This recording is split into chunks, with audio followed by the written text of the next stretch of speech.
Hey Bulls! Hope your summer is off to a relaxing start and that you've had a little time to unwind. We here at the Honor Roll Podcast are busy making a bunch of new episodes for you, but this week we're going back to a conversation that we had earlier this year with now honors grad Tzuriel Garcia about his experience at the USF Humanities Institute's Undergraduate Humanities Conference. We talked about everything from details like how to register for the conference to big picture ideas like how to build an effective team. Spoiler alert, my co-host Singh has also already graduated, but it's a great episode and we hope you enjoy.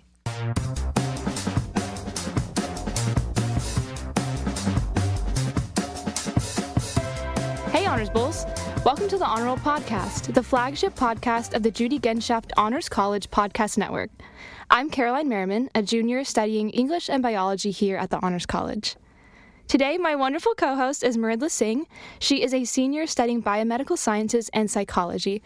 Would you like to introduce yourself? Yes, hi Caroline. I'm Mridula, and I'm a senior, like Caroline said. I'm biomedical sciences and psychology, and I'm really looking forward to graduating this semester as a senior. And also, I guess a little bit about me. I'm on the MD PhD, hopefully track. Lots of research. So yeah, I'm really excited to hear about this conference today. Well, congratulations on your upcoming graduation. And to get us started today, every week, as usual, I like to start off with a big question. And this week, my question is, have you ever done research? Yeah, so kind of like what I was saying, I want to go into the MD PhD track. So I've done a few humanities projects, I've done a few bio, and I've done currently I'm at a wet lab over at the Bird Institute. So that's my main neuroscience kind of the route that I want to go into. So yeah, research is a big thing in my life right now. So very experienced in research. That's great to hear. USF definitely does have a lot of opportunities for research in very many disciplines, which I think is really great for our students. And actually, our guest today, Tzuriel Garcia, is here to tell us about his experience with research and the 2024 USF Humanities Conference. Coming up next.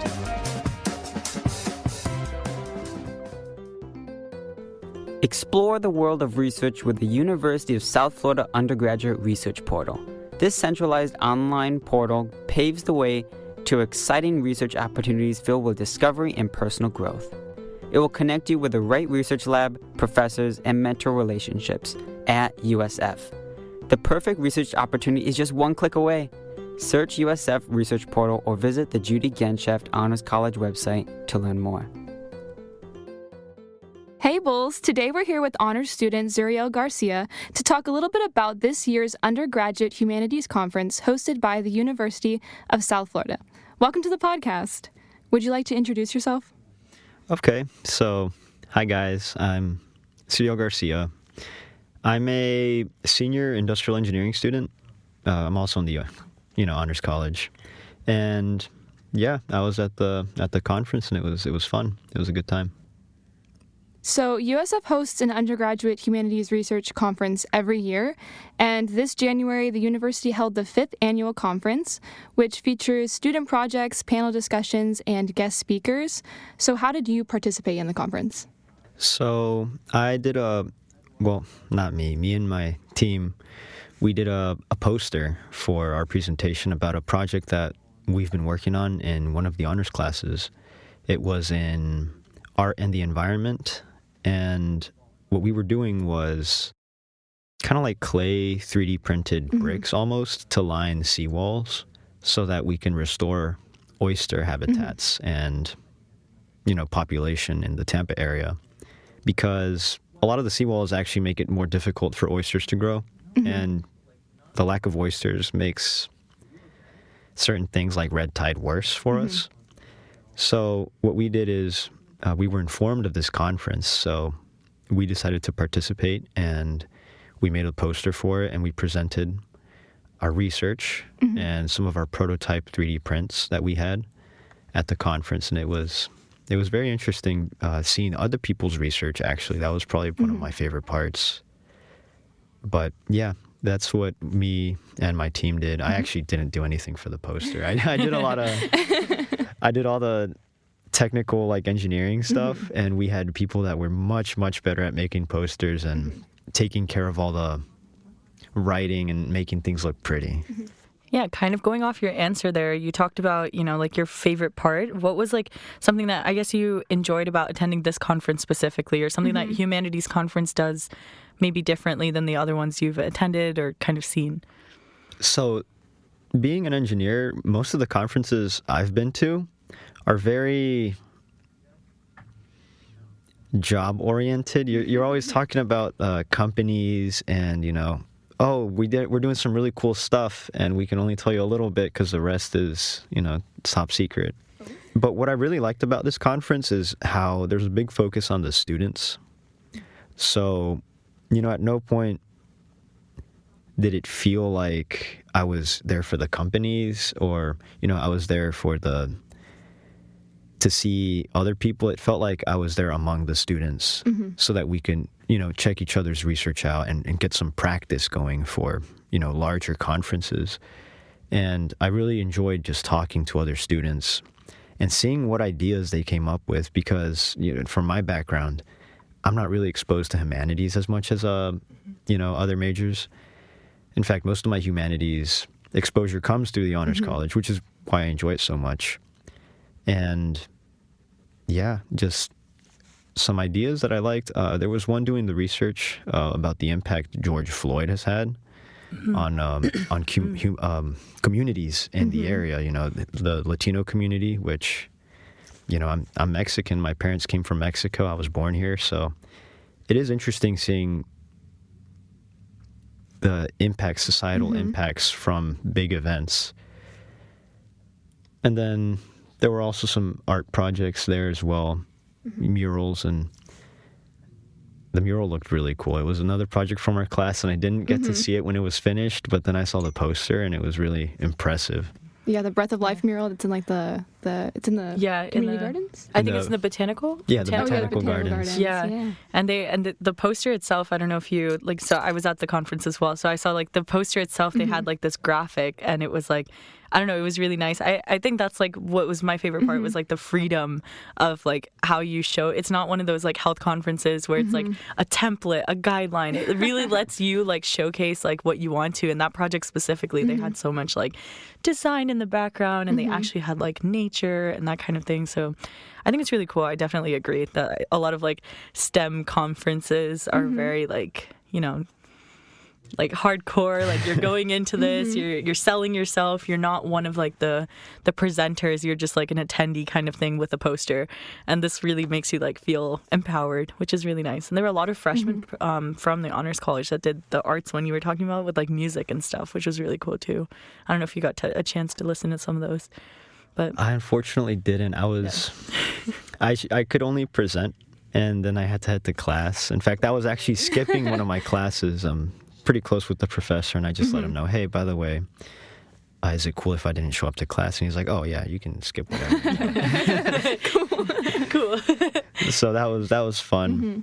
And I did most of my browsing around after the conference, and I do wish that I went and talked more to the actual people who created the posters, because as many answers as they had in their projects, I wanted to know what inspired them, and what the motive was behind the project. What really got their attention for them to want to present it at a conference.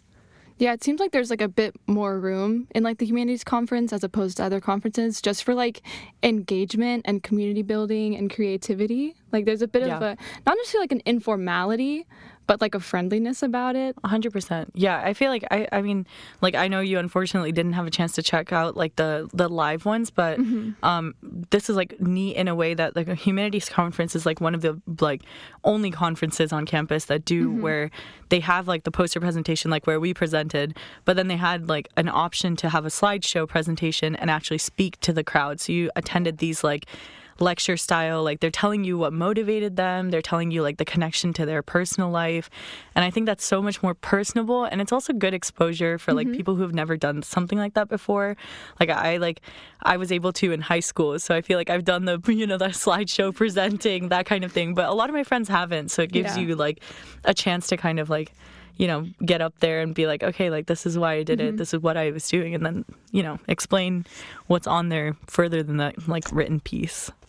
Yeah. And then a lot of times the actual atmosphere, it like you said, it was very friendly. I showed up, everyone was smiling. It was meeting new people. In fact, I think we had students from out of state, from other universities flying. Yeah, that's really cool. That was really, really nice. And, we were all dressed up professionally. And a lot of times, it feels different when you're presenting in casual clothing versus, you prepared for it. You're all professional, presenting in front of a lot of people who look like they're professional too. And it's a really nice opportunity. In fact, I thought at first we were going to do this slideshow presentation, but it would be very difficult for us to showcase the physical 3D models, right? If we're on stage or presenting in front of a bunch of people, as opposed to here's our poster. Oh, by the way, here's a model that's to scale. It kind of gives people the room to like go with the method of presentation that's best for their project and best for communicating what they did to people in like an impactful way, I would say. I agree. I think it's really cool the way that they have that like option set up for like you do whatever you feel comfortable and you can adjust to your group. But yeah, does this experience inspire you to like kind of take either this project forward or take forward your passion in like humanities, or did you meet anyone that was like, oh my God, like this is a way we could take our research forward during the conference? I think seeing interest in our project really helped to kind of legitimize what the work we're doing is, because, there's people that don't really know about the oyster problem. In fact, I didn't know that the oyster problem stemmed from the fact that we're urbanizing and how exactly the seawalls impact it. And it basically boils down to there's not enough surface area with a vertical wall as opposed to like a natural seabed for the oysters to grow in.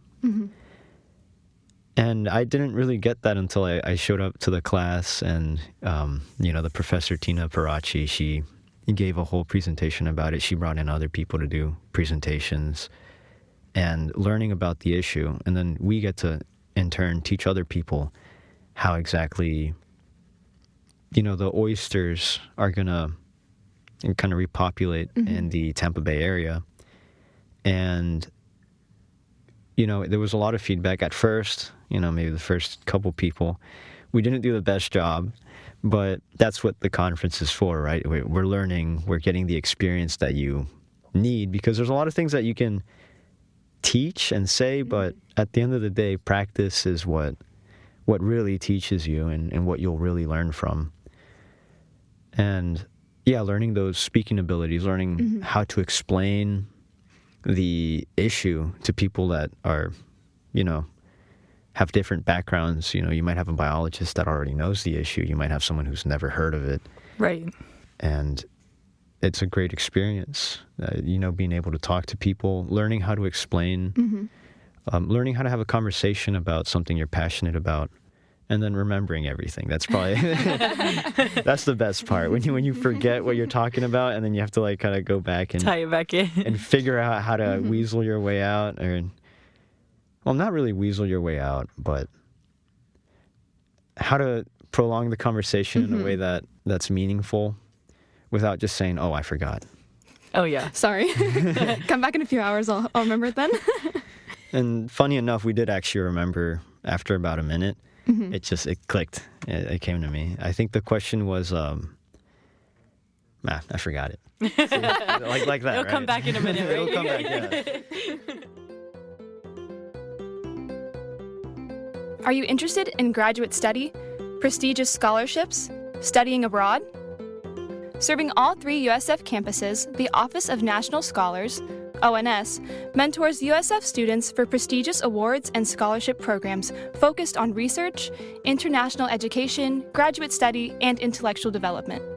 If you're interested in applying for awards like Fulbright, Rhodes, or Marshall, don't wait. Meet with an ONS advisor to discover what's possible. You can visit the ONS website or drop by their office on the 2nd floor of the Judy Genshaft Honors College building to learn more. So kind of on like, it just in regards to like you talking a lot about how you saw these different like areas of research that you hadn't seen before, and then participating in this class, you know, with Tina Parachi and looking into the oysters seems like something you wouldn't really encounter as like an industrial engineer. So did like taking part in that like change how you see engineering and research, or change kind of like your future goals like through your career? I think so.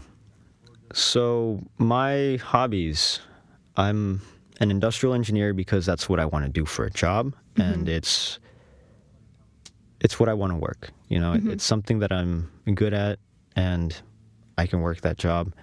But my passion, my hobbies, what I like to do is engineering in general. I love, you know, designing mechanisms. So there's a bit of mechanical engineering, a bit of electrical engineering. Maybe not so much chemical. I do enjoy chemistry, but I haven't really had exposure to it much. And this kind of helped cement the fact that, yes, in my free time, I want to be able to do something, maybe something impactful, you know, maybe not just for fun, but maybe I can help out with research projects. Because in our class, I was the only industrial engineer. We had another student, his name was Brett. He was a computer science major, so he's also in the College of Engineering, but they don't teach computer science majors how to do computer-aided design. So I go into the class already with the toolkit that's needed, and that really, it really clicked. You know, this is what an engineer is supposed to do.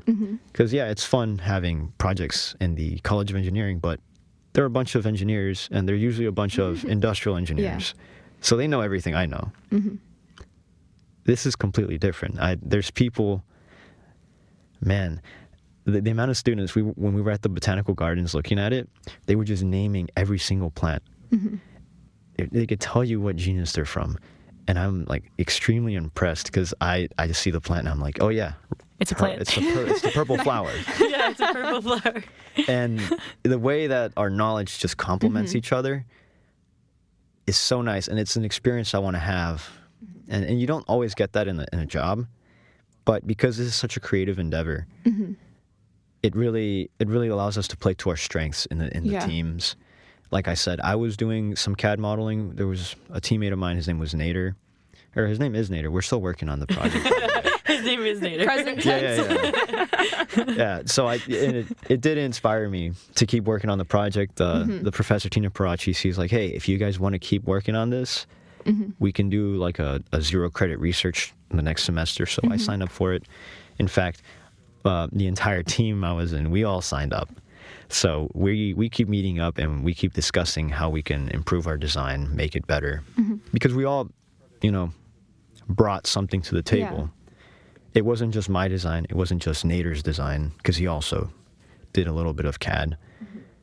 So we were co-developing, and then he would come up with an idea. I'd look over and be like, oh, that's pretty cool. Let me put a twist on that. Yeah. And then it was that, like, constructive feedback that we would give each other that ultimately allowed us to get to the design. And everybody there really helped. Because there were some ideas, like, our design kind of has a shape inside of another shape. And that idea was kind of something that Aditi brought to us. And then we have a texture kind of on the surface to allow water to go through. That was something that Ken was always pushing for.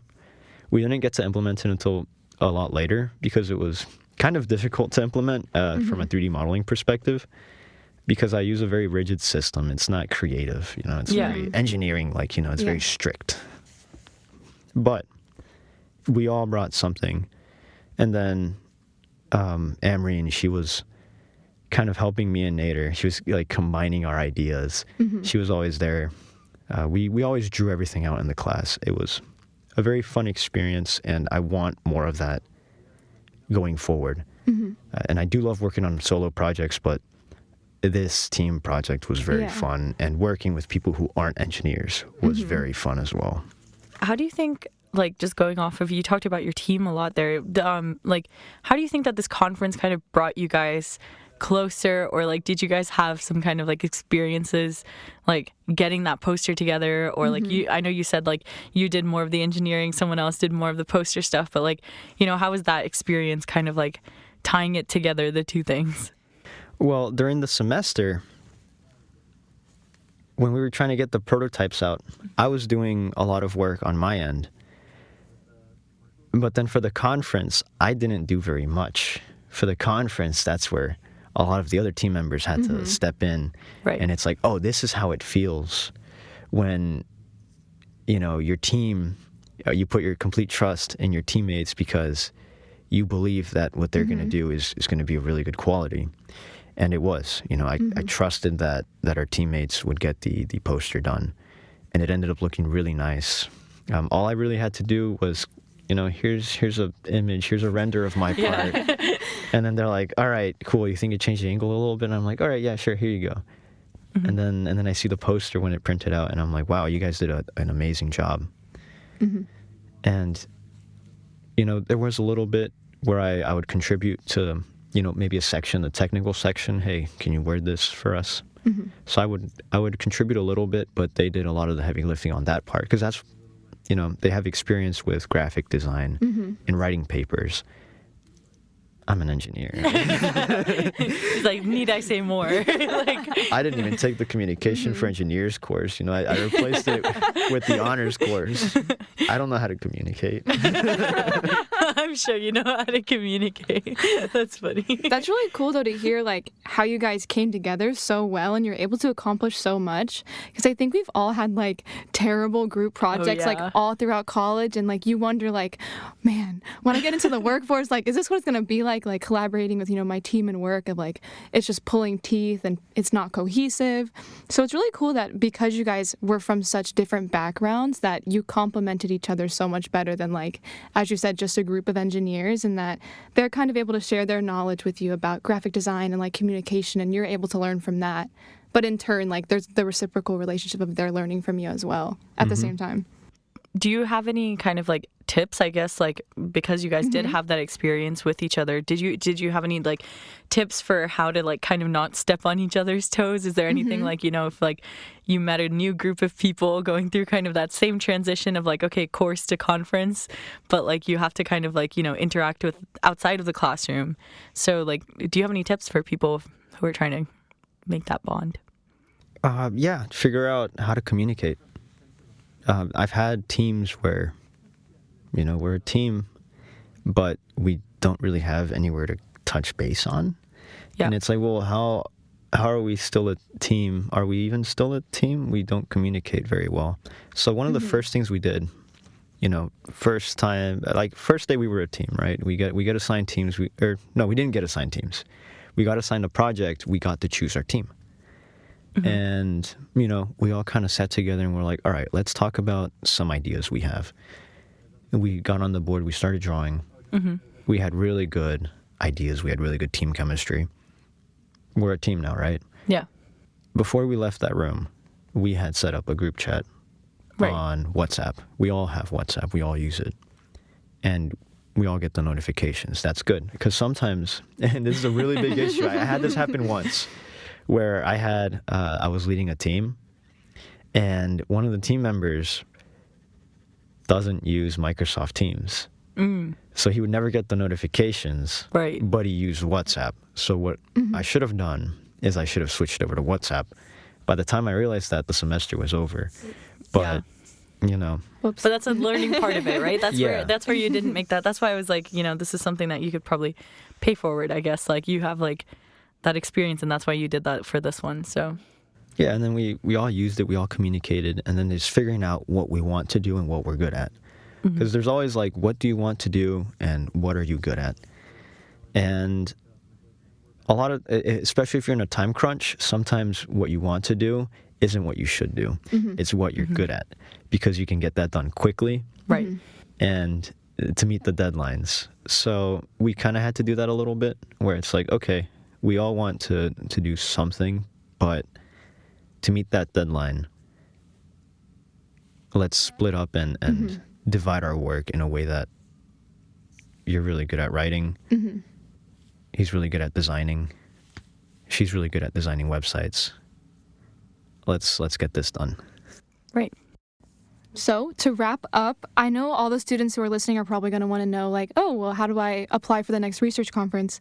So could you just give us any tips or insight into like what that process was like of actually like getting into the conference? It was very, very easy. I didn't really apply for the conference, but we applied to multiple conferences, actually. This was the first one we applied to, and I mean, I believe it was just one piece of paper. Mm-hmm.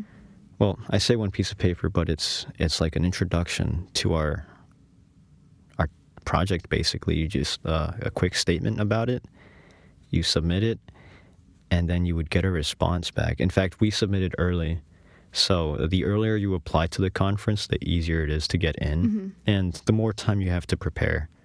So because we applied early, we got a response very, very early as well, and we got a guaranteed spot in the conference. Oh, nice. So, yeah, I mean, everyone always says apply early, but it really makes a big difference Actually if you do it. apply early. Yeah. And because we had team members who were...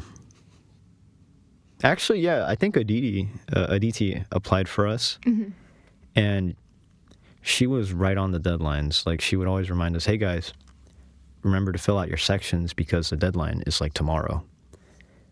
And by deadline, I mean the first day to apply. That was our deadline, right? If we were submitting on the second day, what were we doing? So yeah, we applied on the first day, and we had all our sections ready. It was very, very easy, very painless. You know, it wasn't hard to apply. In fact, the other conferences we applied to, I believe it was another university, someplace up north. It was a bit difficult to apply for them because they were actually having issues, and we had to email them, and then they're like, oh, we're having issues with the form. It wasn't like that at all for USF. It was super easy. Everything just worked. Cool. Yeah, I think it's the abstract submission is what you're talking about with the form. Yeah, it was an abstract about our project. It was very quick, very easy to write. You know, they don't want like a whole dissertation. It's just like one page. Right. They even told us like you can have it in like future tense. So I feel like because it's like it's intimidating sometimes because it's due so early in the year that people are like, oh, I'm still working on putting this together. But I remember like when we were applying, we were like we had to put like our methods in future tense because we were like we're still working on this. But yeah, so I really, I agree. It is a easygoing process for this one. That's right. It was very, very early. Yeah. Luckily, by then we had prototypes. Right. So we had an idea of how we were going to scale it up. But we actually, even to this point right now, we're still working on scaling our project up. Because printing plastic in a small scale is very different from printing clay in a large scale. Two different materials, two different scales. So a lot of our stuff was also written in future tense. This is what we're going to do. But we also had this is what we've done. And right. Like this is where we're going with it. This is what we want to achieve. Yeah. I believe the word count was, they had like an upper word count limit. Wasn't it around like 250? Yeah, 250. Yeah, it wasn't that was the max? Yeah. Yeah, they don't want you to write a lot. So they just want like a paragraph. They just want to see that you have something going on. Yeah, it's like it's accessible. I think the background is important so that they know that you're like relevant or like you're replying. Other than that, like everything else can be in future tense. So just be proactive with your deadlines. Yeah. Get your form in. The early registration is only like 2 weeks before the late registration. So like, you know, push for that first day. Yeah, and again, I forgot that you could, I mean, we submitted our project like the day of. halfway done, I believe. But in my opinion, a project's done when you get your first prototype out. Everything after that is refinement. Exactly. Right? And so, yeah, we're going to refine our project. And it's very easy to just say, hey, this is what we're going to do. Right. You don't have to be super precise. In fact, if you're too precise, you'll go over the word count. Exactly. You just, here's my problem, here's what I'm doing to solve it, or here's what I'm trying to do to solve it. I think it's also really cool because you can do like interpretation pieces. So like a lot of people submitted even with that. Like I think our listeners should know that when you're applying, you could also do, here's our problem, and I just want to talk about the problem, and I want to talk about how someone else can help to, solve this. So like that could be like fully future tense, and your project doesn't need to ever have that. Like you said, like some people had like music and art projects, so you don't have to have like a conclusion that you're reaching at some point. It can just be like, okay, this is a music piece, this is my critique, this is what we can do to kind of pull it forward and be critical of our environment, which is really neat about the humanities conference. Yeah, as an English major, like that surprised me so much that like they were taking art and poetry and music, because it gives somewhere for like, a lot of other disciplines to like actually have a research conference to go to. I think like we just assume STEM and research are like kind of synonymous, and I think we don't realize a lot of the times that like there's just as much opportunity in the arts to like do research as well. So I will definitely be trying to go to a conference in the future. You should. Yeah, I actually recommend most engineers try to do a humanities conference. Right. Because art is fun. It's very fun, and it's a big break from the rigidity of engineering. Exactly. So anyone should just give it a shot. Art's great, and then doing something that deals with people and humanity really brings us back to what we are, right? Yeah, literally. I'm pre-med, so I mean, I relate to the fact that a lot of the conferences and research I've done has been like, oh, cells, rats, mice, and you forget that these are people that you're going to be like, I feel like future tense looking at, and humanities is a nice way to put like that, I guess, face to a research that you're doing and like apply forward. But yeah. Well, that's all the time we have today. It's been so great talking to you. Thank you for all of your great insight just into everything research and into the conference itself. I'm sure there's a lot of useful information for students to use for the future. And until next time, go Bulls. All right, everyone, I'm back in the studio. I hope you enjoyed our conversation with Tzuriel and Mridula and are inspired to share your work at next year's Undergraduate Humanities Conference. We know that everyone at the Humanities Institute is a big fan of the podcast, so shout out to you guys. But seriously, it sounds like an amazing opportunity, and we encourage everyone to keep an eye out for next year's registration dates later this year in the Honor Roll newsletter. Speaking of the Honor Roll newsletter, don't forget to check it and our website at usf.edu/honors for upcoming events, news, and updates. That will do it for this week's episode. The Honor Roll podcast is recorded in the Judy Genschaft Honors College at the University of South Florida Tampa campus. Production assistance is provided by honors student Abby Malloy and Professor Adam Davidson. Thank you all so much for listening. Please do not forget to rate and review our podcast. We appreciate your feedback. Tune in next time for more honors stories. Until next time, go Bulls!